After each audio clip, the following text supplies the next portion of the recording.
আপনি কখনো শুনবেন না যে একটা বাঘ আর একটা বাঘকে হত্যা করে 10 টুকরা করছে, শুনছেন? একটা হাতি আর একটা হাতিকে মেরে 30 টুকরা করছে, শুনছেন? কিন্তু মানুষ আরেকটা মানুষকে শুধু নৃশংসভাবে হত্যাই করে না, হত্যা শেষে তাকে 10 টুকরা করে, 15 টুকরা করে, 30 টুকরা করে বস্তাবন্দি করে। চিল্লা এখন ঠিক কিনা? পাওয়া যায় না এরকম লাশ? গুম করে ফেলছে, ক্রস ফায়ার করে ফেলছে, মেরে ফেলছে, হাত পা বেঁধে, চোখের রশি বেঁধে বস্তার ভিতরে ভরে ক্ষেতের মধ্যে ফেলে দিস। 3 দিন 4 দিন পর এরকম লাশটা ফুলে উঠছে, পাওয়া যায় না? পত্রিকায় বিভৎস লাশ দেখে আমরা অবাক হই।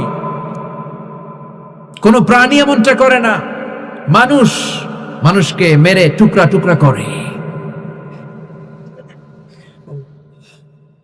একটা ছাগল বনের সব ছাগলগুলোরে মেরে ফেলতে চায় না, একটা হাতি ওই জঙ্গল থেকে সব হাতিগুলোকে শেষ করে দিতে চায় না, কিন্তু মানুষ আগুন জ্বালিয়ে জনপদের পর জনপদ ছারখার করে দেয়, গুলি মেরে এলাকার পর এলাকা ঝাঁঝরা করে দেয়।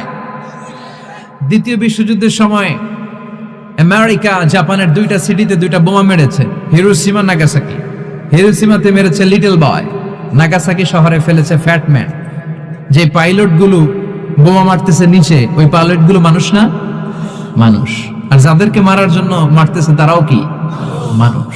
মানুষ এতটাই নিকৃষ্ট হতে পারে, সে তার জনপদের সবাইকে ছারখার করে দেয়, তার গোষ্ঠীর সবাইকে মেরে ফেলতে কুণ্ঠাবোধ করে না। চিল্লা এখন ঠিক কিনা?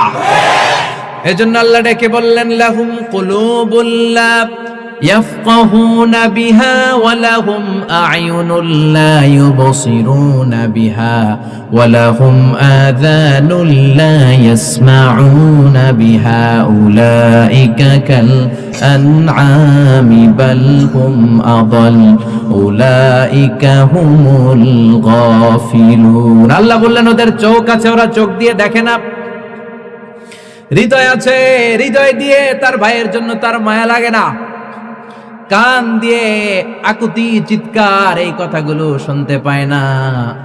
উলাইকা কাল আনআম, দেখতে এদের হাত আছে, পা আছে, চোখ আছে, দেখতে মানুষের মতো, আসলে এগুলো মানুষ না, এগুলো পশু। বাল হুম আদাল, পশুর চেয়েও খারাপ। ঠিক কিনা?